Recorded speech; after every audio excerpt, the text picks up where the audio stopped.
Buenas and half a day, everyone. Good morning. Welcome to the final day. You made it to the third day. Give yourselves a round of applause. We know that I'm sure you had a great time yesterday at the Valley of the Lati. It was a little sunny on this island of Guam, but that's okay. And we're happy that you all made it back here. And today, like I said, it is the final day of this Pacific Preservation Summit Tech 2022. And what is my name? Linda, thank you very much. Yes, my name is Nicole Linda Calvo. And of course, I'm the Development and Marketing Manager at Pacific Historic Parks. And I'm the only MC that GPT ever uses because I used to work for GPT. Joe was my boss. And then a couple of years ago, I had the honor of serving as on their board. And I'm no longer a board member, but I think I still kind of have official capacities. So ladies and gentlemen, this summit would not be possible without the Guam Preservation Trust, without the leadership of Joe Kinata, without his wonderful staff, Ruby Sanchez, Andrew Tenorio. We have Larry in the back. Everyone knows Larry Borja. There's Larry. He's with us. That's Larry. And I know we have John as well. And we have the interns from the Guam Preservation Trust. All the hard work that goes into making this summit possible is really years in the planning. And then the day comes. And then the second day comes, and the third day comes, and we don't recognize these people, but we're very, very appreciative for all that hard work and dedication to the preservation of our culture and our histories and our traditions. So thank you very much, Guam Preservation Trust. And I think I'm going to make this official, Joe. And I know the other board members aren't here, but I'm giving you all the day off tomorrow. So don't worry about coming into work. Yay. See, and the audience agrees with me. So it shall be. This morning, we have a few guests that I'd like to recognize in the audience. We have the Honorable Consul General of Palau, Ms. Adelina K. Thank you for being with us. And we also have our keynote address this morning, Mr. Raigetal.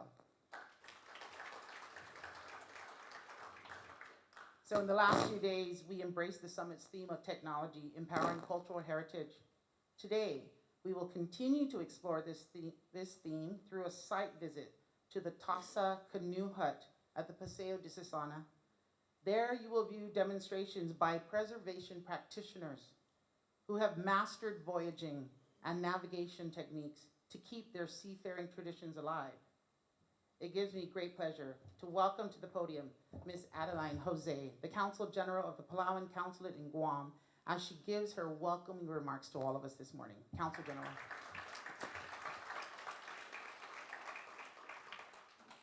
Regetau, and good morning. Ali and half a day. I would like to welcome my brothers and sisters from Palau and all of you to the Second Pacific Preservation Summit. I hope you all enjoy these last few days as well as each other's company. What can I say? But what a great few days I have experienced in this summit. The many presentations from Tuesday has expanded my knowledge about what historic preservations and cultural preservations means. Culture is the very fabric of our beings as people. Our culture that we practice and live with are the foundations of our identities of who we are. You know, being a Palawan, we are taught to not talk about who we are on the basis of what we do and what we have accomplished. It is not very Palawan to say, my name is so-and-so, and this is my job title, and this is some of the things that I have done.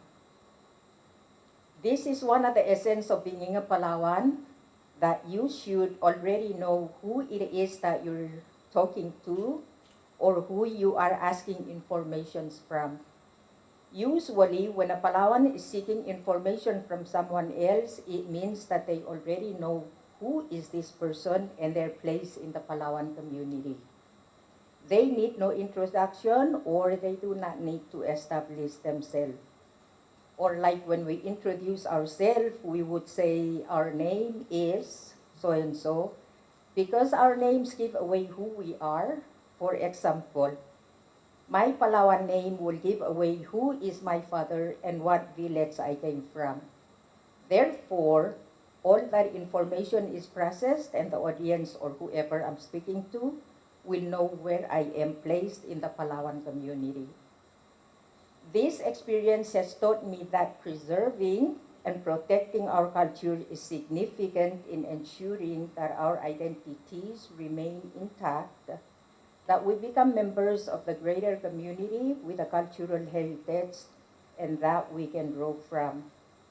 To set us in the path towards a brighter future for ourselves, for our upcoming generation, and for the youth. Towards a more secure foundation that keeps us grounded to our ancestors and our past. I thank you all, and especially to the Guam Preservation Trust, the organizers, the presenters, and to my fellow Palawans for sharing these stories, and I hope that there will be many more experiences in the future. Pagman musulang, and enjoy the rest of the day.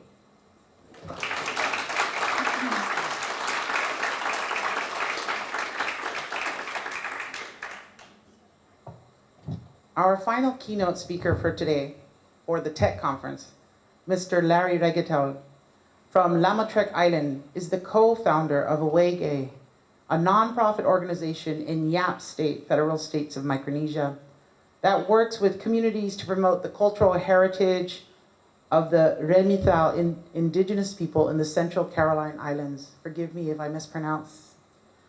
He served as an FSM diplomat in his capacity as a Deputy Assistant Secretary of the Foreign Affairs Department and represented his country in numerous international and regional events.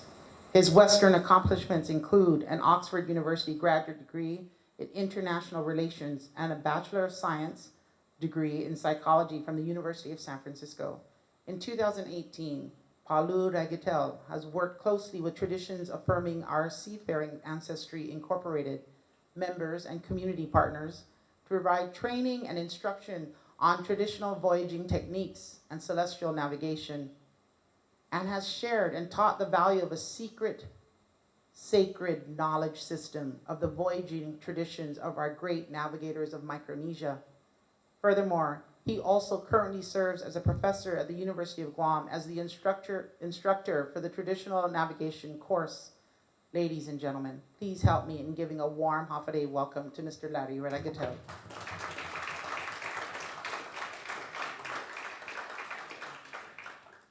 Good morning, Sulu. And I followed my sister from Palau in saying that all that you've just heard about me, you can just throw it out the window. I tried just to meet the requirement of the Western style of having to say who I am. But really, I'm just Larry, and my name that I'm known by is Raigetal. And Raigetal actually is a name given to me by my grandfather, which is the name of two little sharks. And those sharks are somewhere in the ocean.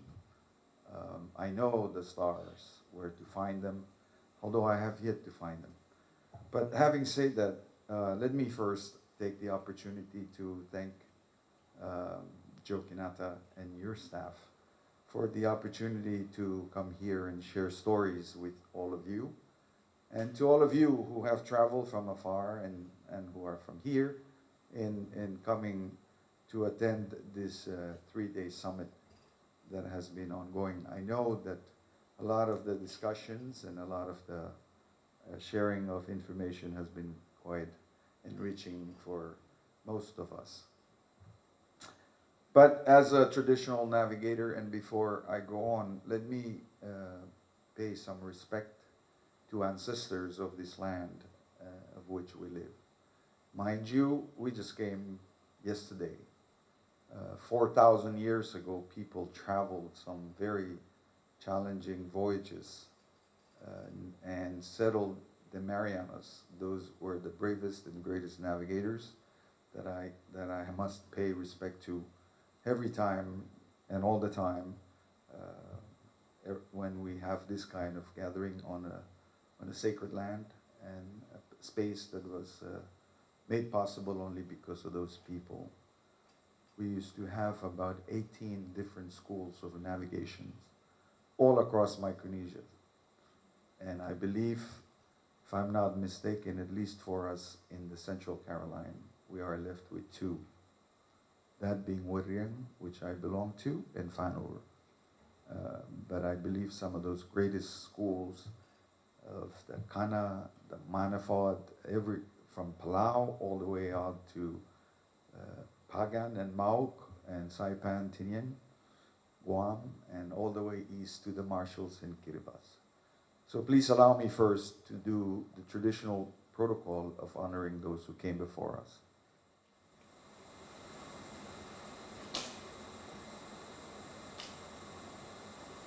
I dro, dro, dro, I dro, I dro. I dro, dro, dro, I dro, fali dro. I dro, dro, dro, I dro, fali dro. I dro, we worry how I'm Milano, Milano, Armas. I did it early, fali room, I will do Ramor, Namadaw. Matawan Guam, ani matawan Palilan Micronesia, mataw more.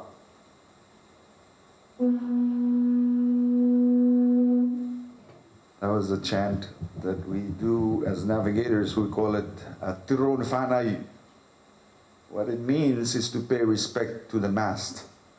And the lyrics or the words of the chant that I just did speaks to the need for us to always recognize, when you go on a voyage, to recognize the land, the ocean, the skies, and of course the chiefs and the navigators who are on land. That is because when you take off from the land, it's important for you to always hold that land of stern steady, and I'll speak a little bit more about that later, why it's significant. But I had actually prepared myself. I never really am good at preparing for PowerPoint presentations or anything of the sort, but I did actually do that. And thanks to the other Larry up there, he wasn't able to pull my PowerPoint presentation, which leaves me only the paper. But part of it was because I really wanted to just speak to you about this theme of empowering or technology empowering culture, heritage, and what it means to me, really. So part of my talk this morning, and by the way, I know that the best part of this presentation will be forthcoming in the Canoe House when I invite you over to go there with our TASA friends who are out there.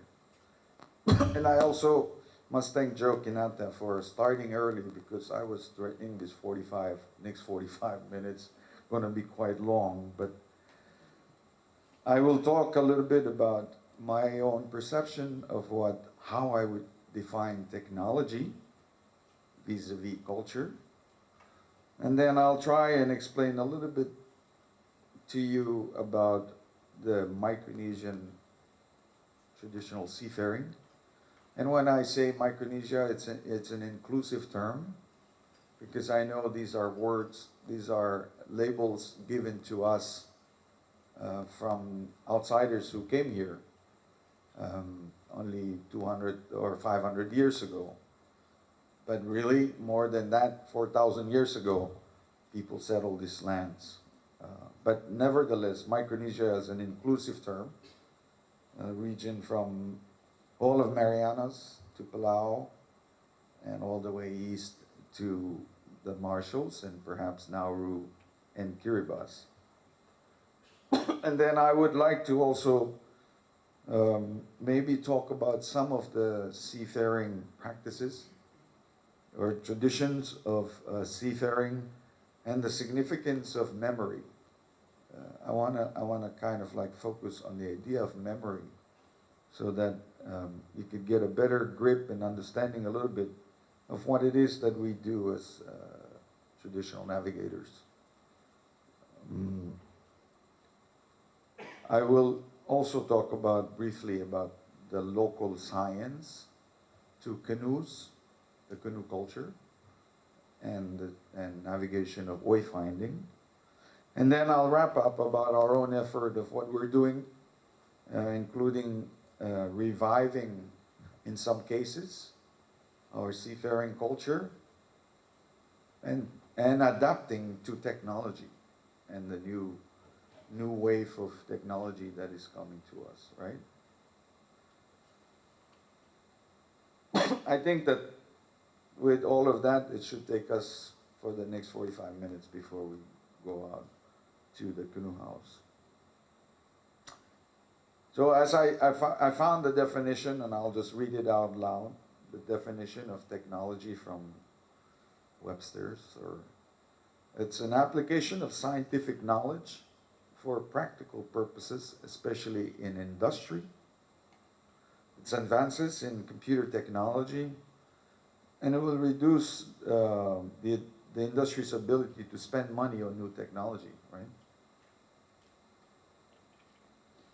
I'll tell you my first experience of technology growing up. By the way, I come from Lamatric.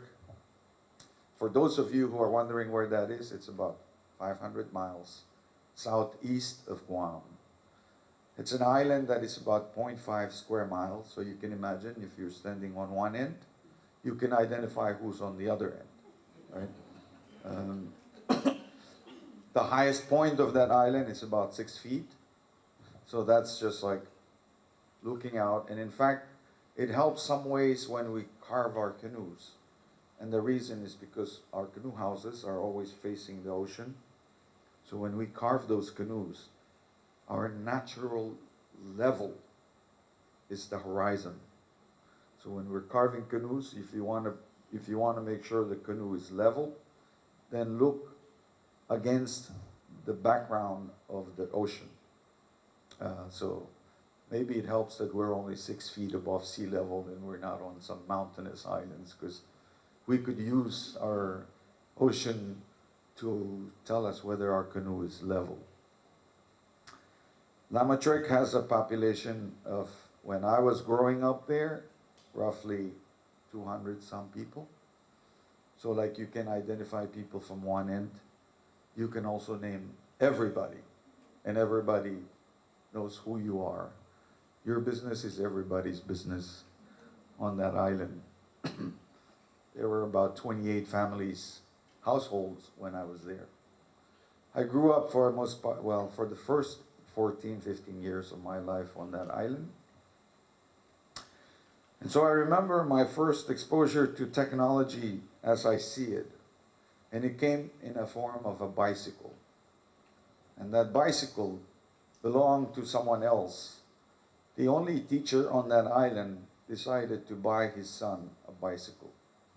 So he bought the bicycle in Yap and brought it to Lamatric. And every single little boy on that island, including myself, would run after this bicycle. And we run from one end to the other while this guy is riding his bike, and we're running, chasing it. It was just fun. We were so amazed. I was amazed at these wheels spinning. But more importantly, I was more interested in what I could transform those wheels into, what I could transform that technology into. And actually I did. After the bike broke down, I was able to take off the wheels, take the tube out, and I made myself rubbers for my spear and for all the little things that we transformed that bicycle into a zillion other things little kids could do from that one small bicycle. So, in that regard, the definition as I found spoke to some sort of technology, which is, in my mind, I'm thinking of computers, I'm thinking of bicycles, I'm thinking of some advancement, right? But I want to also remind you that technology existed 4,000 years ago when these people came on their canoes. If you don't believe me, you will see it with your eyes when we get down to the canoe house.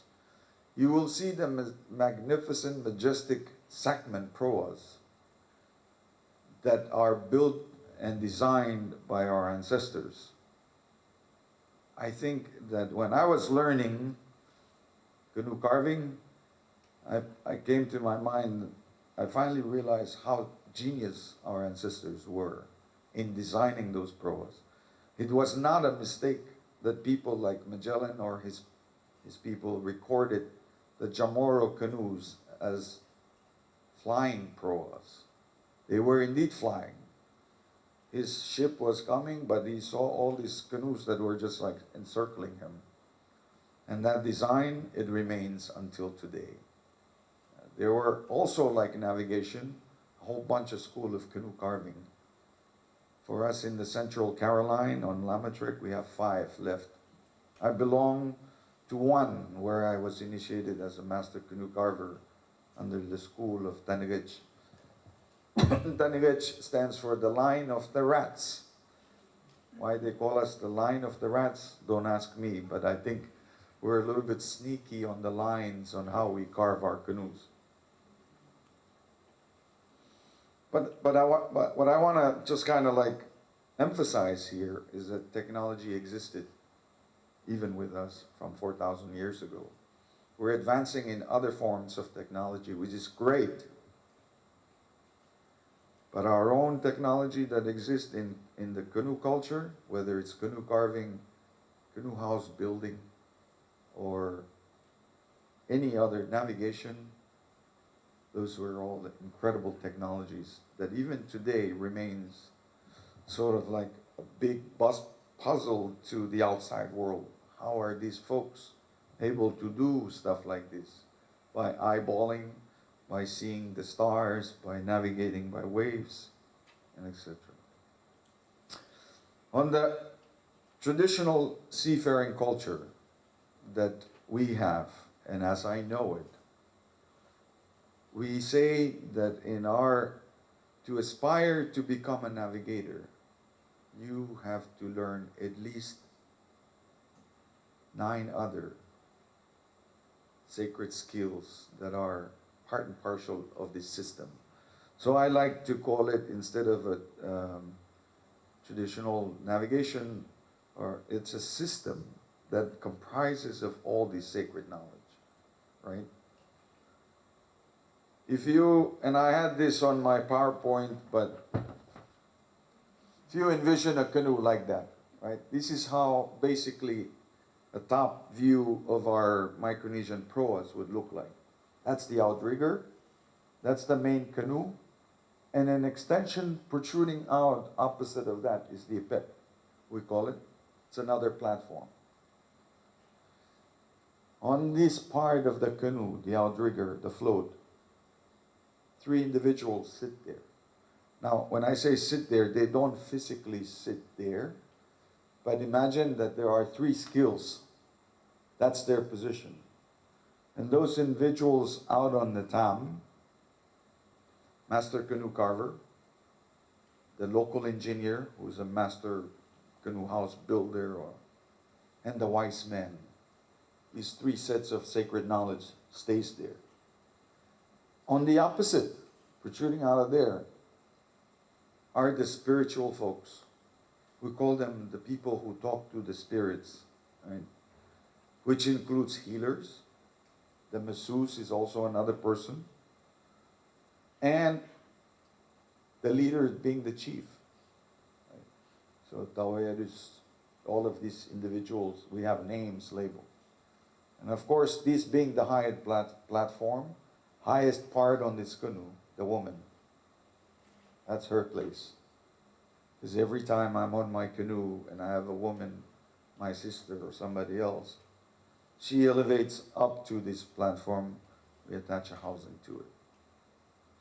And part of the reason why is because on a canoe, I take pride in ensuring that my sisters never get salt spray, never gets wet, or her children. Because when I'm on land, she takes pride in making sure that I eat the best taros. So I don't go into her realm expecting much less, as she doesn't come onto my realm expecting much less but to be the highest person on board. And then on the main canoe, there sits the navigator himself, the weatherman, and the fortune teller. They're all sitting on this canoe. So imagine taking all of that knowledge and combine it into one. To be a navigator, you must learn every one of this. For the reason why it's critical for you to learn is that, let's assume that to be a navigator is at the pinnacle. Well, you never get there if you don't know how to carve yourself a canoe. So you're not a navigator. You must carve a canoe so you can navigate. And if you don't know how to construct a canoe house to house that canoe, much less know how the trees behave, then you won't have the canoe. You see what I'm getting at? They're all interrelated. I think we romanticize these days based on what's been written about our navigation, that it's just a standalone. You can navigate by star, get on a canoe. That's great, but that's not what a Micronesian navigator really is. You got to be a healer. You got to be a masseuse. You got to be a master canoe carver. You got to build huts, and the last and the easiest is to sail and get on that canoe, right? So then I would like to shift it over from that system to the significance of internalizing and that memory that we need to hold as navigators. Just to give you a concept of what that would mean. For the Marianas, right? The islands of, maybe let's start from Maok to Pagan, to Guam, to Saipan, to Tinian, to Rota, to Guam. I have to memorize at least 250 to 300 reference points in my head. From birds, to fish, to lands, to reef, and it will memorize. Now, multiply that with the whole region of Micronesia. You're asking one person to memorize 8,000 different reference points in his head. That's a lifetime learning. On top of that, that's just waypoints. On top of that canoe carving, you're asking that person to also memorize thousands more of the techniques of canoe carving. So in that regard, I suppose you can say our traditional navigation system is a lifetime learning. The process itself, I still consider myself a student, and I still have my master's that I go to, right? Maybe some of you might have heard or maybe even witnessed the rituals that takes place when we initiate people. And in fact, I believe the Island Wisdom Center from the University of Guam will also be conducting some rituals, maybe in the next 2 months, being the pole ritual, that is the initiation of new navigators. There is also other initiation process for other schools. But sometimes I think it could be misconstrued or there could be misunderstanding that is the graduation for you as a master in them. It's true, But it being a learning, lifetime learning, it's not so much that. For us, it's the initiation, belonging into the school, right? You now have learned for 40 years. You can now be initiated through the Po. You can now sail your own canoe, but you're not done. You have to continue learning. I think for most of us, it would probably be fair to say that in comparing our internal memory versus the external memory that we now see in forms of like, let's see, something like an SD card. This is an SD card that I had my presentation on, by the way, and his computer doesn't have an SD card, so you can't see anything. So I've asked him just to download 3 photos that I'll be showing you from another technology called internet, right? So, and he found those photos that I had used, right? But I think for when I internalize the memory for my learning and the learning of indigenous knowledge, be it in canoe carving or be it in navigation, there is a different approach, there is a different feeling to it. It's more connected, if you like. I feel very connected to learning those skills and knowledge. I will give you just an example using my late father of how we connect on those level of transferring knowledge. So when I was learning canoe carving from him, I remember that this was, I learned when I was a child, but then I went over to school. So when I finished, or when I was still in high school, I went to Chuk for my high school years. I was in learning math, and I believe the sophomore year math was all about, you know, learning angles and diagrams and how you find right angles. So when I went back and my father taught me canoe carving, he showed me how he measures a canoe from this. This was his ruler, and it remains today. I use it.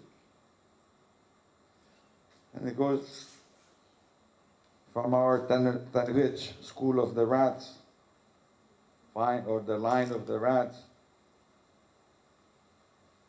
This is my measurement, palm of my hand. Some other schools, they go around, and that's their ruler. But for me, and what my father taught me is just there. And then I break it off, and that's my ruler. I can then divide this up into 5, 7, 9, 11 different people. We have names for them. Right? These are what we call them, the fatang. By just the concept of halving and halving and halving. Right?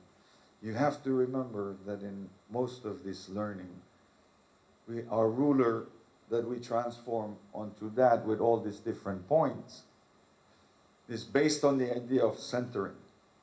Because for us, our knowledge, whether it's canoe building or others,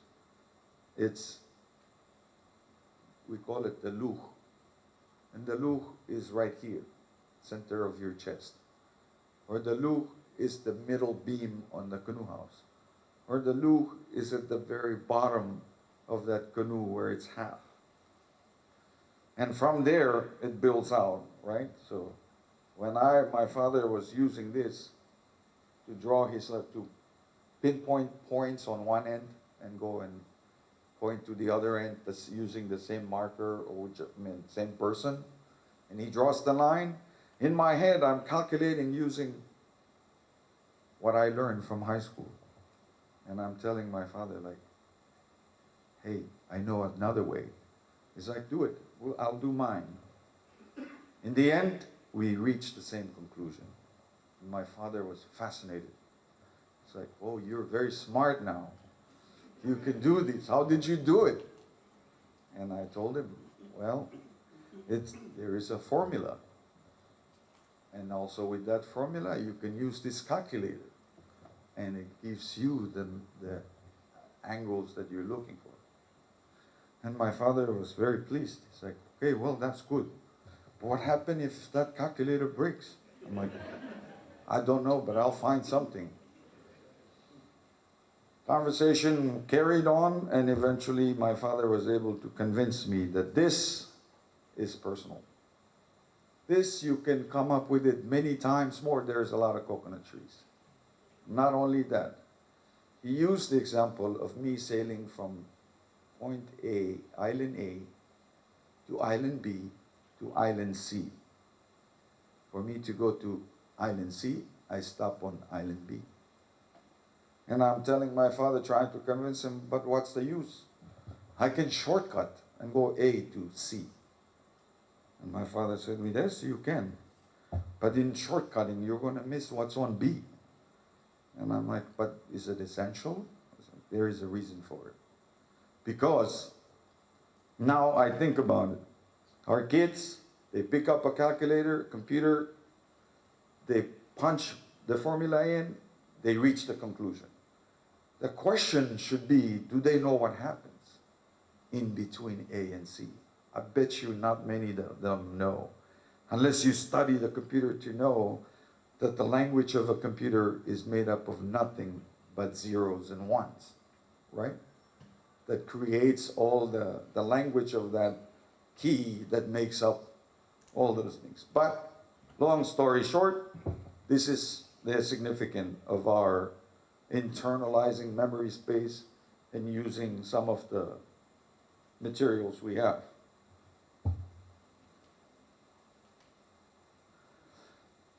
But I think there is some good things about modern technology that we should not forget, right? So despite my humbling lessons from my teachers, my father, I've also convinced them to see the value of technology.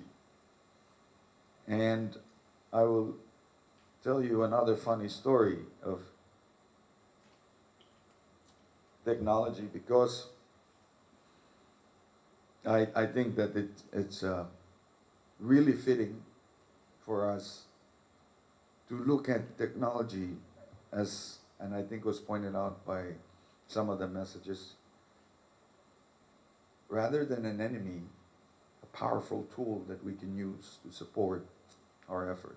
I would not be here, really, if I hadn't been helped by technology in many ways, you know.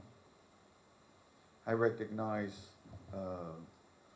people like Levan there in the crowd who helped in making sure all my paperwork are processed at the university using technology so that I could be able to live on Guam.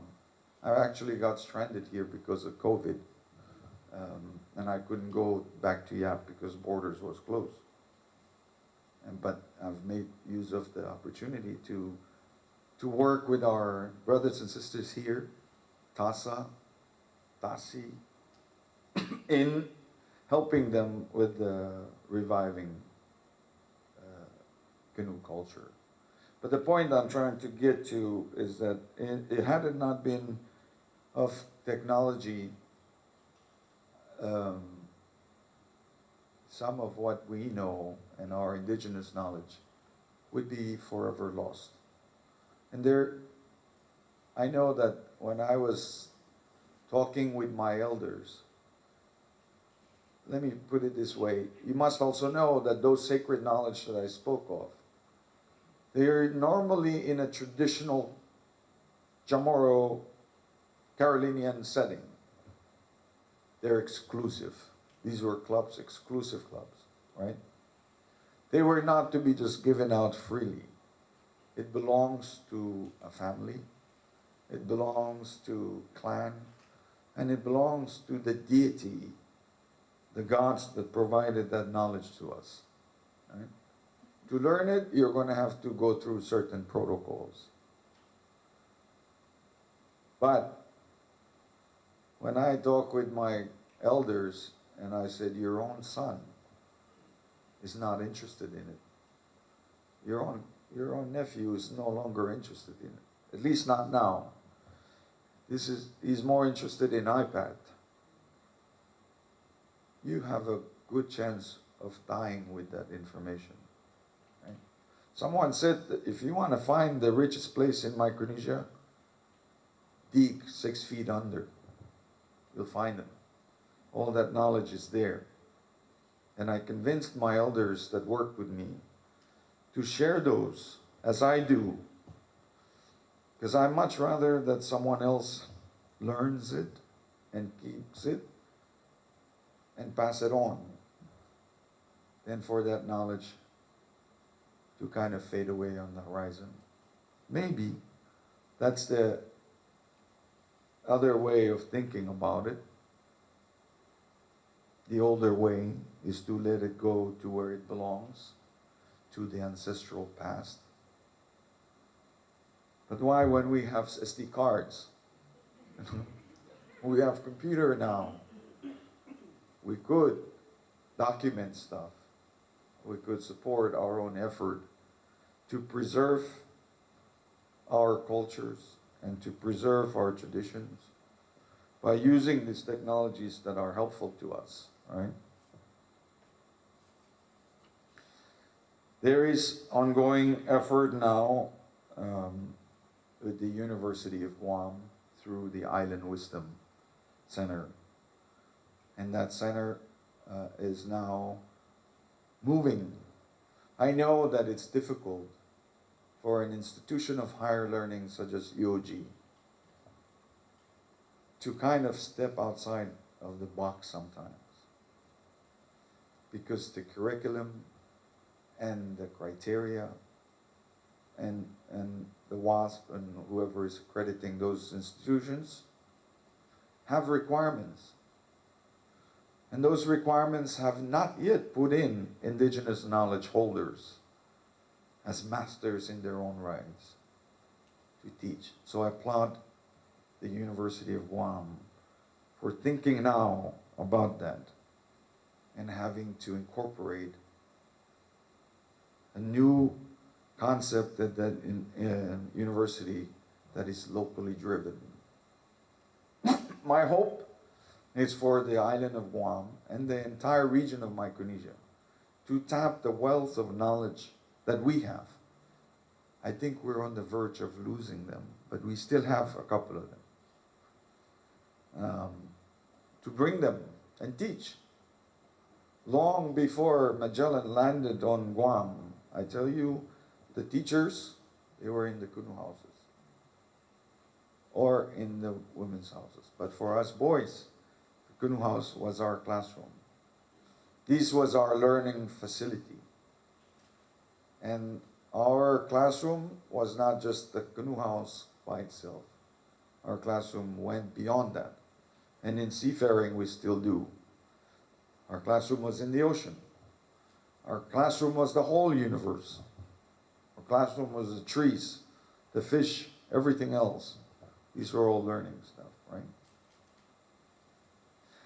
Let me conclude this statement because I know that we're coming close to the time that we're supposed to be transferring and go out. As I said, the best part is going to be at the canoe house.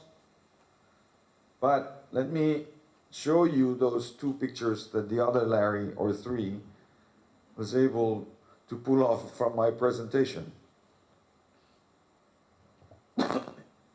Here you see a picture of Paul. And Paul is my younger brother, younger than me. This was a canoe that I carved with him, my father also teaching. If you look carefully, you see what he's pointing to? That's not a line. That's a hole through that log. And that hole, I put it there with a chainsaw, unintentionally. So when we were carving, my father said, be careful with that chainsaw. You're going to drive a hole through that. Because when you imagine a log, straight log like that, I'm really excited about this new chainsaw, and I take it to it, forgetting that log would have to transform to have an oval shape. So at the very end, my father was telling me, careful at the ends, because we're going to have to bring in the end. And then when we brought in the end, the hole was already there. Came from inside and out. So now there was a hole. And I said to myself, well, man, maybe this chainsaw doesn't work. You know, this chainsaw is not good for working on traditional canoes. But I told my father, you see that tree? If we had gone at it at our ancestral technology, we would be burning that tree still. It took me 2 hours to cut that tree down. It's a big, huge mahogany tree. Next photo. And we fixed the canoe. And we sailed it here in 2016 for the Pacific Art Festival. Yeah.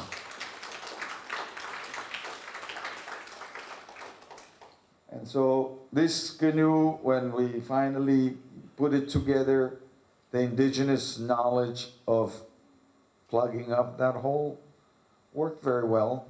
You know, my father just told me, don't worry about it. You made the mistake. That's good, you learn. You know, but be careful when you use modern technology to something like this. You must know what you're dealing with, right?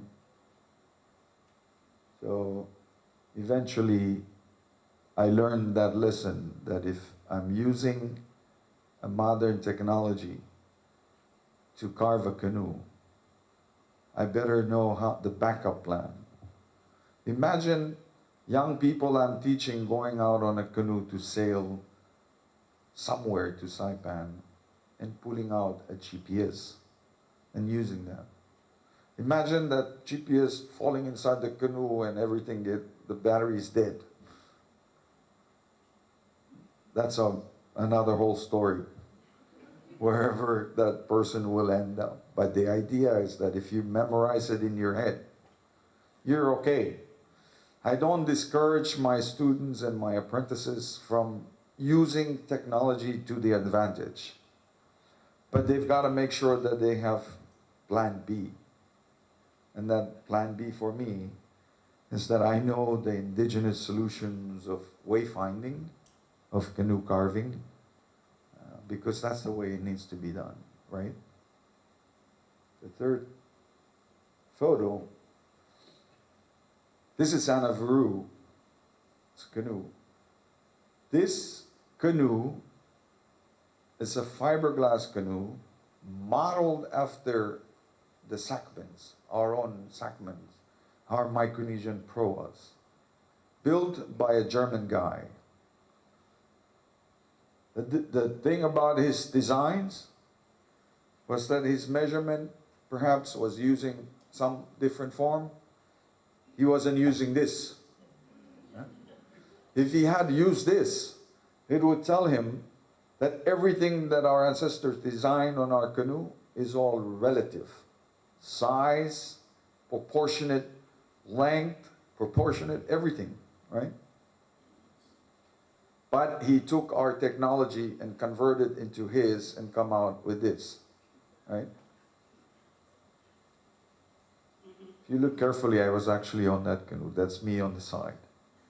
I capsized this canoe with the German guy 200 miles south of Guam in the middle of the Pacific Ocean and swam around like this for 16 hours before the Guam Coast Guard rescued us.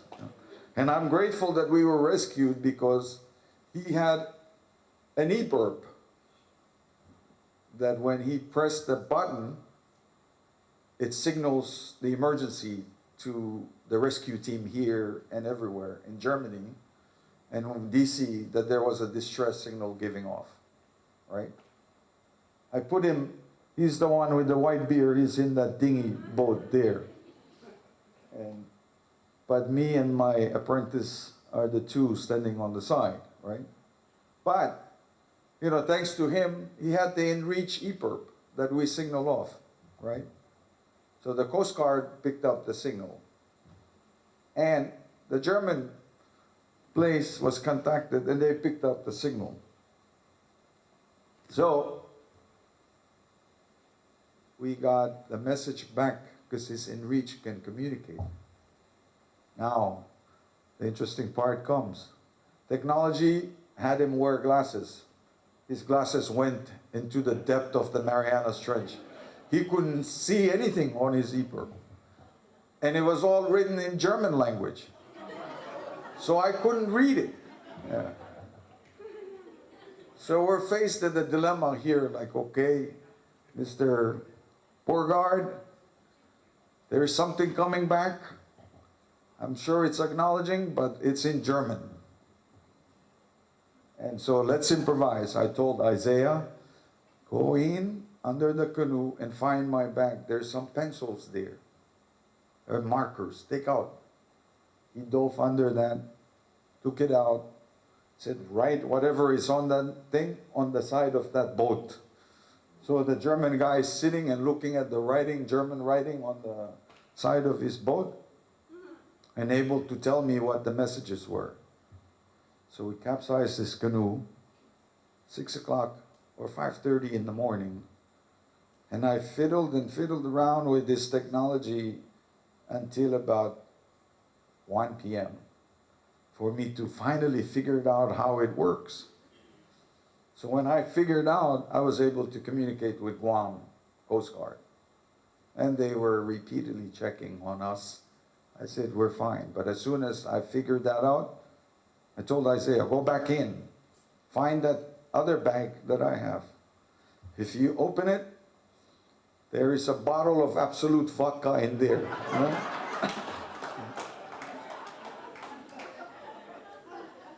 Please put it in the flask.